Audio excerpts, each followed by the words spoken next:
Hello, my name is Kristen Zentner, pronouns she and her, and today I want to share with you promising programs in advancing post-secondary student wellness, a complement to an upcoming edited book targeting student wellness in post-secondary institutions.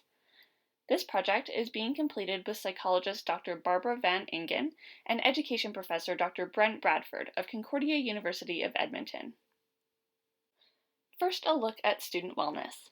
Student wellness comprises multiple interrelated factors that need to be addressed by students, their families, and the institutions that they belong to. I will describe some literature investigating key areas of student wellness, including financial wellness, physical wellness, social media, and some particularly at-risk groups, including gender and sexual minority students and Indigenous students. These are by no means the only important topics in student wellness literature, but they are some areas where excellent programming is being put in place to address student wellness issues. First up is financial wellness. Rises in tuition fees and living expenses have taken a toll on undergraduates.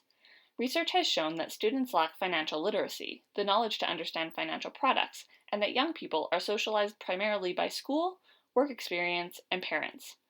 One example of a successful financial wellness program is offered through Whitworth University called Balance Your Bucks. It's a student-led personal finance group dedicated to improving financial literacy in students. Physical wellness is also of concern for students as the transition from high school often leads to less physical activity, poorer diet, and more sedentary behavior. This decrease in physical wellness is associated with mental health concerns, but research has indicated that social connections can be a strong motivator for exercise. An example of a program supporting physical wellness is the Fines for Food project. The University of Calgary recently stated that they would put 50% of proceeds from paid parking tickets on campus towards the food bank to ensure students have access to a healthy variety of food.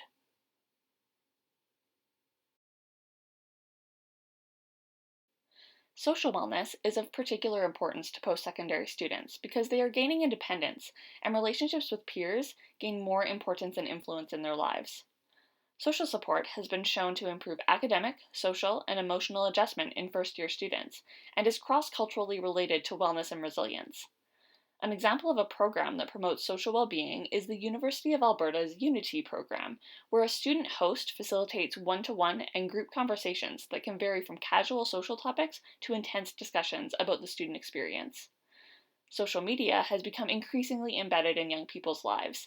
It allows for social connection and support, but also exposes young people to messaging that negatively affects wellness, such as alcohol marketing. There are also concerns about inclusivity, as social media can be a tool to bully and promote discrimination against minority groups. However, social media and internet-based interventions can provide a community for minorities as well. Florida State University created the Student Resilience Project, a trauma-informed online multimedia toolkit to help students build coping skills, self-efficacy, and connect to resources on campus.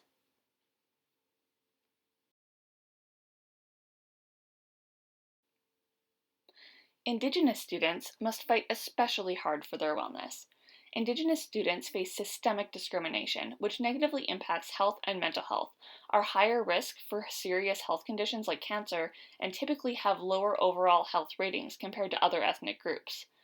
Working collaboratively with Indigenous groups has indicated that resilience and healing can come for Indigenous students from reconnecting to their culture, and this ultimately improves health outcomes. The Indigenous Knowledge and Research Center is an organization at Concordia University of Edmonton dedicated to providing cultural support, financial support, peer support, individually tailored resources and referrals, and a gathering space for Indigenous students. Gender and sexual minority students are another particularly at-risk group. They are less likely to attend post-secondary institutions due to higher high school dropout rates. Major contributors to oppression on campus include expectations around conduct, adherence to gender binary norms, a lack of awareness and understanding of gender diversity, and overall campus climate. However, many universities are implementing programs and improved safety for gender and sexual minorities. Safe Zone at Murray State University is a training program for faculty, staff, and students to explore their perceptions of the LGBTQ+ community and develop the skills and knowledge to be an ally.